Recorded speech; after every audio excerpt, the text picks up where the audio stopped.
welcome back. Ben Alaya, he's here. Chief Sports Editor. Sports Day newspaper, okay.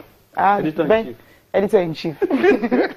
Ben, thanks for coming on the show. Yeah. Obviously, it's about Nigeria versus South Africa today. The match is tomorrow, but we can do a comprehensive preview of that match, and we have your predicting abilities that we're going to rely on today.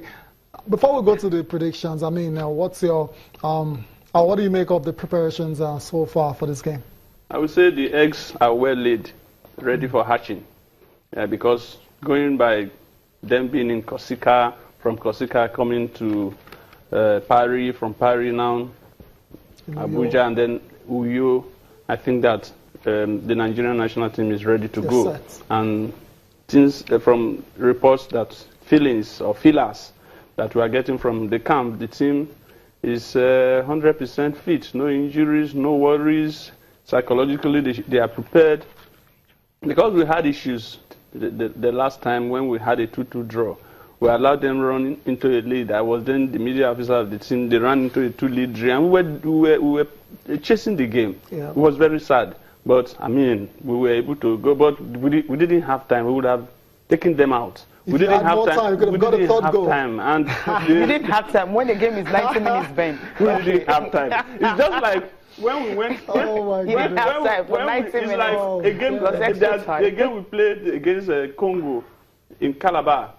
And Congo came to Calabar and defeated the Super Eagles 3-2. And we assured them, then it was the head coach Stephen Keshi that was in charge. We assured them that we are going back to Congo to beat them. And we went there and gave them 2-0.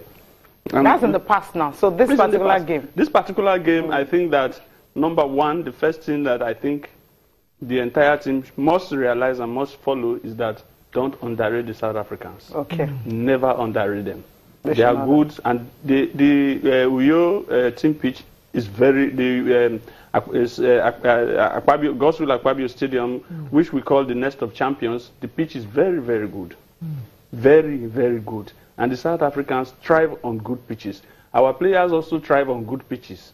Maybe not all of them. So, because all their pitches... All of them except one, except Al-Hassan. No, all of them, even because Al-Hassan, where is he from? Accra United is more like he's at home. Exactly. So what we should do is, the first law here now is don't underrate Bafana Bafana. Okay. The second law is go out early and get the goals. We have a fairly young team. Like if Mikel was around, his motivating spirit will help the boys, but he's not around now. I think Ogenye Onazi, who should be the captain tomorrow, can also do as much as Mikel. Yeah, I know him. He's a jester off the pitch, but he's a very serious player when he gets on the pitch. And so I think that this is what we should do. Get the goals early. And then put them to bed and go and rest. Don't get one goal. Get as many as 3. So that South Africa will continue to respect us. Okay. Fair enough. Okay, we have someone else? Yeah, Austin, because he's joining us live from Uyo this morning. Austin, good morning. How you doing? Good morning. Good morning, Cecilia. Good morning, Taya. Ben Alaya, good morning. I'm sure you are enjoying a dick icon. It's the way you are looking.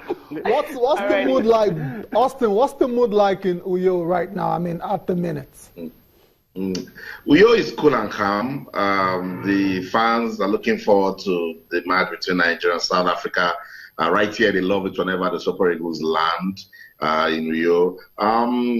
I spoke to some fans yesterday, and for them, they want to forget what happened in 2015. I remember that day, Ben Alaya couldn't talk to me. It was a disappointing day for Nigerians. We didn't lose the match, but the way it's more like a loss because we expected to win. I mean, words on the streets, South Africans cannot beat Nigeria. So the people are saying, Super Eagles, use this to atone, to redeem yourselves, to, christen the Godswill Akpabio International Stadium again as is known to be the next of champions.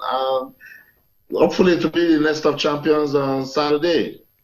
Now, you've seen some of the players, you've spoken with them. What's it like with them? How prepared are they really for this game?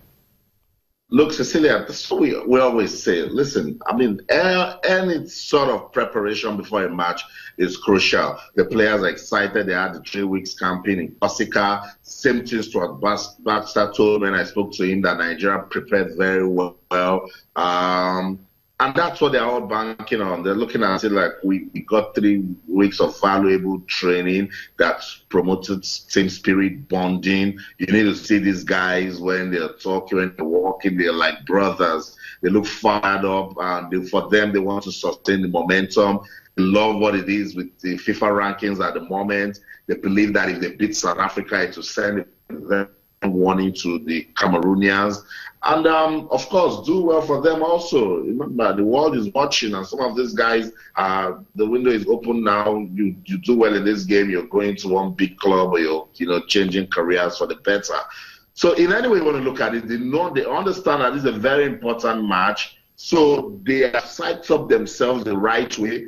The words on the streets of Rio is, do not underrate the South Africans. And yesterday at the media party, Ogeni Onazi, remember, everybody in Nigeria says that South Africa, they are wise. Ogeni Onazi says, no way. We should stop that. We need to respect this team, approach the game with total seriousness, and win on Saturday. And I think that's what they should do. Okay. Okay, Austin, you are always asking me questions. I want to ask you a question today because I want to say you've been watching training sessions of the team and you've seen what the formation may look like. Now, give me the probables and the possibles. But Ben, each time we talk about these probables and possibles, you never get it right because you're not the coach. No, just give me a guess. Give me a guess. But let me tell you what excites me. In defense, Trust Ekong says he can play with anybody. I'm particularly pleased that Kenneth Omero is back. So we might probably see Trust Ekong and Kenneth Omero in center. Ederson Echejile might run from the left fullback. I'm not sure about the right. Sometimes we love throwing Shehu Abdullahi right there, or the coach might have something else. But what excites me is the midfield. Now look at that midfield role. Imagine Wilfred Ndidi, Ogeni Onazi, and workaholic Ogenet Karo Etebo. Now I've got fantastic 3 midfielders, and I've not mentioned Mikel Agu is a lion on the pitch. I watched that guy train, and oh my God, we have options. I mean, the coach is spoiled for choices for this game against South Africa. There's still John Ogu that had a fantastic season that is in that midfield. And Alassane Ibrahim is a promising box-to-box midfielder. He's also in the team. So he's looking really good for us. When you go forward, that's a firehouse in itself. Moses Simon is here. Ahmed Musa is here. Kelechi Iheanacho is here. Everyone is talking about Henry Onyekuru. He's also here. So look at it in any way you want to look at it. I'm not a coach, but if you give me this team, I'll go out with optimism. Who will be in goal? Give a guess. In goal, that's it. In goal, Daniel Akpeyin. Okay. Thank you so much, Austin, for finding that time and for talking to us this morning. Let's get more reactions from the Super Eagles camp. Okay. So, first of all, I can work free. Nobody is telling me how I have to work. So, this independence is very important for me to work free. I have a team also around me with the staff. I have assistants, I have technical assistants, I have tactical assistants. So we are working in a team also in the staff. I'm not alone. So no pressure to take this player or another player. We can take the players we want to take. This is very important. I know what you wanted to say before. There's no pressure on me to take this or this. Even by the federation, nobody tells me you must take this one or this one. We are free. Of course, we would like to have a team with a good spirit, with a good playing football, because this is the most important. To have players who are in a certain complicity also. And the team is open to all good players from Nigeria. And this week I heard one evening singing or dancing 6 or 7 players. You know that each new player must sing. There is a dinner, and our captain is coming and says, so please, the new players,